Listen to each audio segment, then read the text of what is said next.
Hello viewers, இன்னைக்கு நம்ம பார்க்க போறது ஒன் பீஸ் எபிசோட் 393.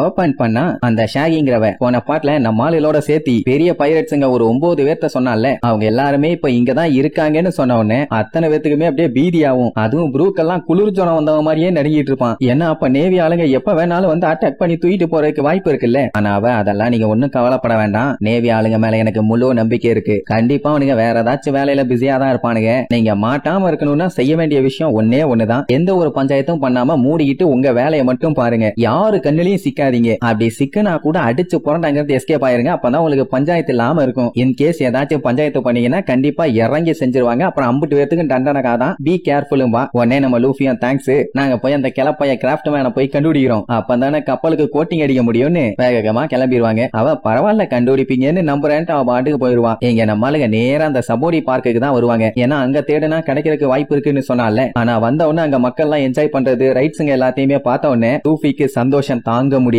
ஏன்னா என்னைக்குமே நம்ம லூஃபி சீரியஸான வேலையை கூட சிரிச்சுக்கிட்டே செய்யறதான் வேலை. ஆனா என்ஜாய் பண்றதுக்குன்னே ஒரு இடத்துக்கு வந்து எப்படி அவன் வேலையை பார்ப்பான்? இன்னைக்கு எல்லாம் ஜாலியாவே செத்துறணும்பா. அந்த ஸ்டார் பிஷ் மண்டையோட ஒரு போட போட்டு டேய் வந்த வேலையை பாடுறா, நம்ம ஒண்ணு இங்க ஃபன் பண்ண வரலன்னு சொல்லும். ஆனா அவன் கேட்கற மாதிரி இல்ல. கேமி பிள்ளைங்க எல்லாம் செம ஹாப்பி. அந்த ஜெயிண்ட் வில் எல்லாம் அவளுக்கு சுத்தணும்னு ரொம்ப நாள் ஆசை. கிட்டக கூட இது வரைக்கும் அதை பார்த்தது இல்லையாமா. நீங்க இது வரைக்கும் ஜெயிண்ட் வில் எல்லாம் சுத்தி இருக்கீங்களா? அப்படி சுத்தி இருக்கீங்கன்னா எத்தனை டைம் சுத்தி இருக்கீங்கன்னு கீழே கமெண்ட் பண்ணுங்க. நான் இது வரைக்கும் ஒரு டைம் கூட சுத்தினதில்லை. சரி வாங்க ஐயா என்ஜாய் பண்ண போலான்னு ஒன்னு அம்புட்டு செம ஹாப்பி. ஸ்டார் பிஷ் கேமியோட மண்டையில ஒரு போடு போடும். ஏன்னா அவளுமே ஒரு மெர்மைடுன்னு யாருக்கும் தெரியக்கூடாது. அதனால நீ எல்லாம் உள்ள போக கூடாதுன்னு தொண்டைகளியே கத்தும். சும்மாவே நம்மளுக்கு இதை யாருமே மதிக்க மாட்டாங்க. இந்த இடத்துல வந்து இப்படி எல்லாம் சொன்னா என்ன கேட்கவா செய்வாங்க? ஓப்பனிங்கே ரோலர் கோஸ்டர் தான். ஆரம்பத்துல மெதுவா போனது, அதுக்கப்புறம் சல்லு சல்லு சல்லுன்னு போகுமா. எல்லாம் தாறு மாறா என்ஜாய் பண்ணுவாங்க. அதுவும் எப்படி நேரா போகும், கீழே போகும், செங்குத்துக்கு போகும், அப்புறம் ஏறி இறங்கும், அப்புறம் சுத்தி சுத்தி போகும். செம என்ஜாய்மெண்ட் தான். ப்ரூக் எல்லாம் பயங்கரமா மூச்சு வாங்குவான். ஒரு ரைடு போனதுக்கே அந்த செந்து போச்சு. ஆனா லூஃபி மறுபடியும் ஒரு ரைடு போகணும்பா. கேமிக்கெல்லாம் அதுல ரைட் பண்ணும்போது ரொம்ப பீதியா தான் இருந்துச்சாமா. ஆனா செம ஃபன்னா இருந்துச்சுன்னு சொல்லி சந்தோஷமா சொல்லுவா. சாப்பருக்கு இன்னுமே ஹார்ட் பீட் லப்ட் லப்னு தான் அடிச்சுட்டு இருக்குது. ஸ்டார் பிஷ் வேலையை பாருங்கடா அப்படி இப்படின்னு பில்டப் பண்ணுச்சுல்ல. இப்ப என்னடானா நான் தான் முன்னாடி இருந்து மாஸ்க் காட்டினேன்னு சொல்லி அது பீத்திக்கிட்டு இருக்கும். இங்க ப்ரூக் தான் பயங்கரமா மூச்சு வாங்கிட்டு இருப்பான். போற வேகத்துக்கு அவன் மண்டையெல்லாம் பிச்சுக்குன்னு தான் நினைச்சானாமா. நல்ல வேலை ஒண்ணு ஆகல. இன்னும் கொஞ்சம் வேகமா போயிருந்தா போதும் என் ஹார்ட்டே நின்னு போயிருக்கும். நல்ல வேலை எனக்கு ஹார்ட் இல்லன்னு சொல்லி பைய கொஞ்சம் நிம்மதியாவான். அதுக்கப்புறம் அடுத்து ஒரு ரைடு போவாங்க. அதுல நம்ம ப்ரூக் வரமாட்டான். ஏன்னா போன ரைடு போனதுலயே பைய செம டயர்டு. சரி ரைட்டுன்னு அந்த ஒரு ரைடு விட்டு அதுக்கப்புறம் அடுத்த ரைட்ல எல்லாம் ஒன்னா போவாங்க. அது எப்படின்னா மேல போய் கீழே வரும். இதுக்கு பேர் என்னன்னு தெரியல, தெரிஞ்சா கீழே கமெண்ட் பண்ணுங்க. அது என்ன ஆகும், பொறுமையா அப்படியே மேல தூக்கிட்டு போய் அதுக்கப்புறம் தானே சல்லுன்னு கீழே விழும். அது தெரியாம நம்ம ப்ரூக்கு பரவாயில்லையே நல்லா பொறுமையா போகுது, இதுதான்ப்பா எனக்கான ரைடு, வியூவுமே சூப்பரா இருக்குது, இப்படி இருந்தா எந்த ஒரு பஞ்சாயத்தும் இல்லன்னு சொல்லி வாய மூடல பொசுக்குன்னு கீழே சல்லுன்னு வரும். அவ்வளவுதான் புலம்பிக்கிட்டே வருவான். ஆடா சண்டால பயலுகளா இப்படி பண்றீங்களா, நீங்க எல்லாம் அக்கா தங்கச்சி கூட பிறக்கலையான்னு பச்சை பச்சை ஆத்திட்டு வருவான். அப்புறம் என்ன அடுத்த ரைடுக்கு ஜாலியா என்ஜாய் பண்ணிட்டே போவாங்க. பாவம் ஆல்ரெடி பேய் அடிச்ச மாதிரி இருக்கிற ப்ரூக்கு இன்னும் பேய் அடிச்ச மாதிரி ஆயிருவான். அதுக்கு அடுத்த ஒரு ரைடு வந்து இந்த கப்பல உட்காந்துக்கிட்டு அப்படியே சுத்துவாங்கல்ல. இதுல எப்படின்னா உட்காந்துக்குவாங்க, அவங்க நடுவுல இருக்கிறத எவ்வளவு வேகமா சுத்துறாங்களோ அவ்வளவு வேகமா அவங்க கப்பும் சுத்தும். லூஃபிக்கு போய் இப்படி ஒரு ஆப்ஷன் கொடுக்கலாமா, அந்த ஸ்டார் பிஷ் அவனுக்கு ஈக்குவலா சேட்டை பண்ணும். அதாவது ரெண்டு பேரும் நடுவுல இருக்க ரோலரை வேகமா சுத்துவாங்க. சோ அவங்க கப்பும் கண்ணா பின்னான்னு சுத்தும். சுத்தி இருக்கவங்க எல்லாம் பார்த்துட்டு இவங்க என்ன பைத்தியமானு முழிப்பாங்க.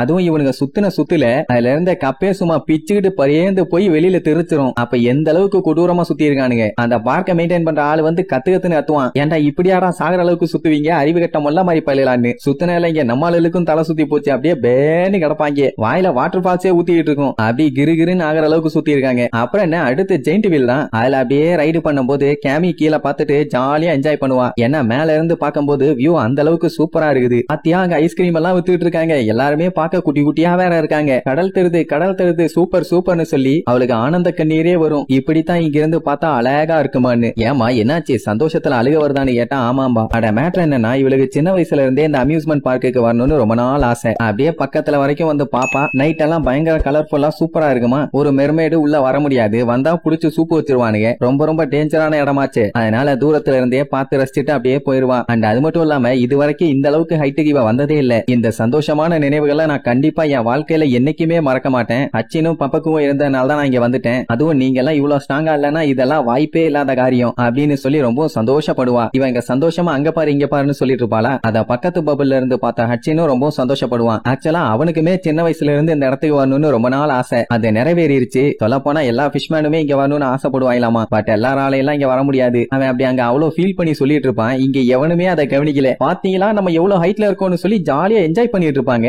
அதுக்கப்புறம் அடுத்தடுத்துன்னு ரைடு போய்கிட்டே இருப்பாங்க. ஒரே என்ஜாய்மெண்ட் தான். என்ன இந்த ரைடு எல்லாத்துலயுமே புரூக்கு தான் படாத பாடுபடுவான். அப்புறம் அவங்களுக்கு பிடிச்ச மாதிரி கேப் எல்லாம் வாங்கிக்குவாங்க. வேணுங்கிறதெல்லாம் வாங்கி சாப்பிடுவாங்க. ஒரே ஆட்டம் பாட்டம் கொண்டாட்டம் தான். அந்த ஹட்சின் எரும மாட்டு பைய சின்ன பசங்க ஏறி விளையாடுறதெல்லாம் உட்காந்து ஏறி விளையாண்டுட்டு இருப்பான். அடுத்து ஹாரர் ஹவுஸுக்கு எல்லாம் போவாங்க. இப்படி கதற என்ஜாய் பண்ணுவாங்க. அதையும் புரூக்க பார்த்து ஒரு அம்மா என்ன எலும்பு கூட எல்லாம் இங்க சுத்திட்டு இருக்குதுன்னு அப்படியே மயக்கம் போட்டு பொத்து விழுந்துரும். அவன் அதெல்லாம் கண்டுக்கிற மாதிரி இல்ல. சோ இப்படியே அடுத்தடுத்து இவங்க என்ஜாய்மெண்ட்டுக்கு லிமிட்டே இல்லாம தொடர்ந்து விளையாண்டுகிட்டே தான் இருப்பாங்க. அந்த டைம் பல்கா கரடி ட்ரெஸ் போட்ட ஒருத்தன் நம்ம ஆளுகளை குரு குரு குரு குரு குருன்னு இழிச்சா மேனிக்கு நோட் பண்ணிட்டு இருப்பான். இவன் பேர் தான் பீட்டர் மேன். ஹாண்ட் பெட்ஸ்ங்கிற ஒரு கிட்னாப்பிங் கேங்கோட லீடர். இவன் எதுக்கு இங்க வந்திருக்கான்னா, இதுக்கு முன்னாடி ஒரு குரூப் நம்ம லூஃபி கேங்க வந்து அட்டாக் பண்ணாங்கல்ல, அவனுங்களுமே இவனுக்கு கூட்டத்தை சேர்ந்தவனுக்கு தான். அடி வாங்கிட்டு வந்த மேட்டரை போய் அவங்க கிட்ட சொல்லுவாங்க. அவங்க ரொம்ப ஸ்ட்ராங்கா இருக்காங்க, எங்களால எதுவும் பண்ண முடியல, நீங்க தான் ஏதாச்சும் பண்ணணும் அப்படின்னு. அதோட விட்டா பரவாயில்ல, அவ ஒரு மெர்மைடுங்கிற மேட்டரையும் சொல்லிடுவானுங்க. இது எப்படி இவனுக்கு தெரியும்னா, அவ தனியா நின்னுட்டு இருந்தான்னு அவளை அட்டாக் பண்ண வந்தான்ல, அந்த டைம்ங்கும் போது கேமி ரொம்ப பயந்து கீழே விழுந்துட்டா. அப்ப அவ கால்ல போட்டிருந்த ஷூ கலண்டு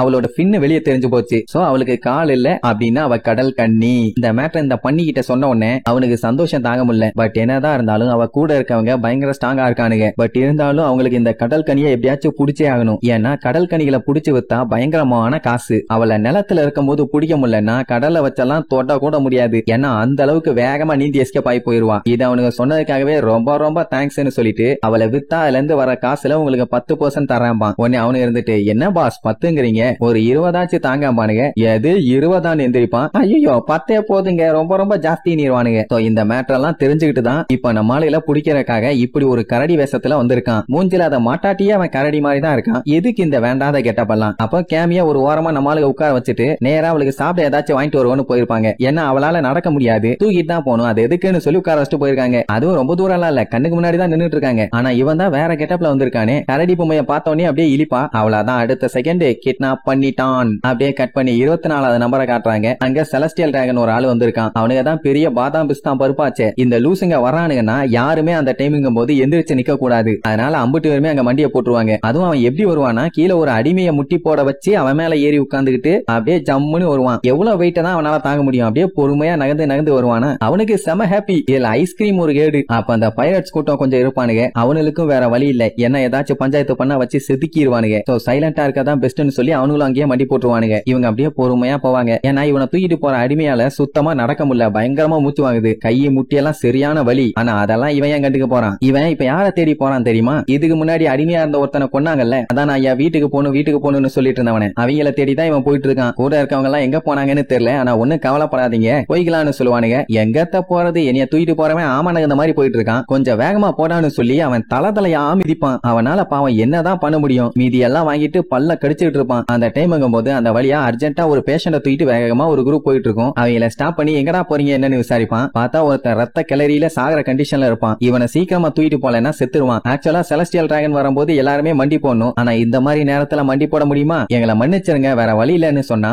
ஓங்கி ஒரே மிதியா மிதிச்சு அந்த பேஷண்ட கீழே கவுத்தி ஊர்றதோட ஐயோ இப்படி ஆயிடுச்சுன்னு எல்லாருமே பதறுவாங்க. ஏன் இத பாத்துட்டு இருந்த பைரட்ஸ் கூட என்ன இவ்வளவு மோசமா இருக்கானுங்க, சுத்த சல்லிப்பைய போலன்னு எந்த ஒரு இஷ்யூவும் பண்ணாம அவங்க பாட்டுக்கு பாப்பாங்க. அவன் ஒரு செலஸ்டியல் டிராகனாமா, அதனால ஓவரா பில்டப் பண்ணுவான். அந்த டைம் அங்க இருக்க நர்ஸா பாப்பான். பார்க்கவே ரொம்ப அழகா இருப்பாளா. அப்படியே சுத்தி அவளை குறுன்னு லுக் விட்டுட்டு ஓகே இவளை வேணா என் ஒய்ஃபா கேக்குறேமா, ஏதோ கடையில சாக்லேட் வாங்குற மாதிரி சொல்றான். கூட இருந்தவனுங்களும் ஓகே சார், அவளை உங்களோட 13வது ஒய்ஃபா ஹோலி லேண்டுக்கு அனுப்பிடுறாமா. அண்ட் அவனுக்கு 1ல இருந்து 5வது ஒய்ஃப் வரைக்கும் ஒரே தொல்லையா இருக்காமா. சோ அவளை நான் திருப்பி அனுப்புறேன், எனக்கு இனிமேட்டு அவளுக்கு தேவையில்லைன்னு வேற சொல்லுவான். ஓகே சார் செஞ்சிடலாம் சார்னு அவன் சொல்ற எல்லாத்துக்குமே கூட இருக்கவனு ஆமாஞ்சாமி தான் போடுவானுங்க. இப்படி திடீர்னு ஒய்ஃப்னு சொன்னா அந்த பொண்ணு பதற மாட்டா. ஐயோ வேண்டாம் என்னால எல்லாம் உங்க ஒய்ஃப் ஆக முடியாதுன்னு சொல்லிட்டு பதறுவான். அந்த டைம் இன்னொருத்தன் பதறி அடிச்சு வருவான். என்னடான்னா இவன் தான் ஃபியூச்சர்ல அவளை கல்யாணம் பண்ணிக்க போறவன். இத சொன்ன அடுத்த செகண்டே டொப்புன்னு சுற்றுவான். அதுவும் எதுக்காக? அவனை கல்யாணம் பண்ண போறதுக்காக இல்ல, இவன் முன்னாடி எந்திரிச்சு நின்னுட்டானாமா, அதுக்கு சுற்றுக்கான். அவ கல்யாணம் பண்ணிக்க போற ஆளு கண்ணு முன்னாடியே சுடுபட்டு ரத்தம் வரத பார்த்த உடனே பதறி அடிச்சு கத்த ஆரம்பிச்சிருவா. போய் என்ன ஏதுன்னு பாக்க கூட விட மாட்டானுங்க, அவளை அங்கேயே ஸ்டாப் பண்ணிடுவானுங்க. அட கொலகார பாவிகளா இப்படி இருக்கீங்களேடான்னு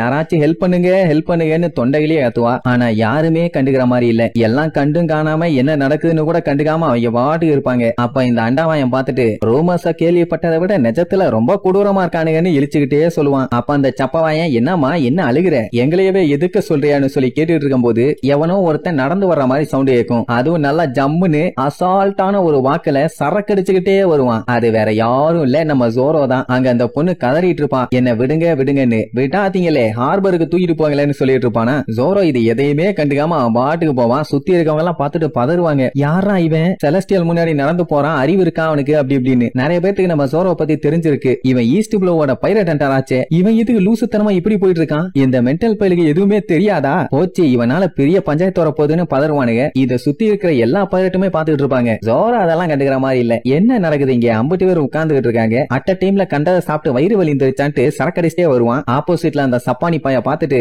அப்படியே நம்ம ஜோரோவை பார்த்து மிரண்டு போய் லுக்கு விட்டுட்டு இருப்பான். ஏன்னா இவன் முன்னாடி எவனுமே இப்படி எதிர்த்து நடந்ததே இல்ல. அதாவது ஒரு காமன் பீப்புள் இப்படி ஒருத்தன் நிக்கிறான்னு தெரிஞ்ச உடனே காண்டாவும். உடனே ஜோரோ என்னப்பா என்னாச்சு, ஏதாச்சும் டைரக்ஷன் தப்பா வந்துட்டியா, ரூட் ஏதாச்சும் தெரியுமான்னு கேட்பான். ஜோரோ ரூட் சொல்லி தராராமா. இத சொன்ன உடனே கொய்யாலன்னு சொல்லிட்டு டப்புன்னு கண்ணு வச்சு சுடுவான். சுட்டா உடனே அந்த குண்டுல போய் மாட்டுவானா. டப்புன்னு விலகி என்னையவே அட்டாக் பண்றியா செத்தடான்னு சொல்லி கத்தி எடுத்து ஓங்கி வெட்ட வருவான். இது எல்லாமே பிராக்ஷன் ஆஃப் செகண்ட்ல நடக்கும். இத பார்த்த பைரட்ஸ் எல்லாம் ஐயோ என்ன இவன் இப்படி பண்ண போறானேன்னு பதறிட்டு இருப்பாங்க. அந்த டைம் தான் ஜுவல்லரி போனி பைரட் இருக்கால, அதான் சாப்பாட வெளுத்து வாங்குவாளே, அவ டப்புன்னு ஜோரோ மேல பாஞ்சவன அப்படியே அமுக்குவா. என்ன இந்த பொடுசு நம்மள தள்ளிட்டு போகுதுன்னு அவனுக்கு ஒண்ணும் புரியல. அவன் சுட்ட உடனே இப்ப நடந்த சம்பவம் எல்லாமே வித்தின் 1 or 2 செகண்ட்ஸ்ல முடிஞ்சு போச்சு. அவன் பார்த்துட்டு என்ன ஆப்போசிட்ல இருந்தவன ஆளை காணுமே. அப்ப போனி ஜோரோ மேல உட்கார்ந்து அழுதுட்டு இருப்பான். ஐயோ அண்ணா அண்ணா அவசரப்பட்டு இப்படி பண்ணிட்டியாடா வெண்ணே வெண்ணேன்னு. தலைவர் முன்னாடி இப்படி எல்லாம் எந்திரிச்சு நிக்கலாமா, பாத்தியா இப்ப தேவையில்லாம செத்து போயிட்ட, ஏன் இந்த வேண்டாத வேலைன்னு சொல்லி சத்தமா அழுவா. ஆனா ஜோரோ கிட்ட சத்தம் போடாம அப்படியே கடை மூவ் பண்ணிராத, உனக்குதான் ஆபத்தும்பா. ஜோரோ மூஞ்சி பூரா ரத்தமா இருந்த மாதிரி இருக்கும். ஆனா அது ரத்தம் இல்ல, தக்காளி சாசு. அந்த போனி என்ன பண்ணிட்டான்னா அவன் சுட்ட இல்ல இவன் செத்து போயிட்டான், அந்த மாதிரி ஒரு நாடகம் ஆடிடுவான். அவன் உடனே அவன் கண்ணை பார்த்துட்டு இந்த அளவுக்கு என் கண்ணு சுடுதா,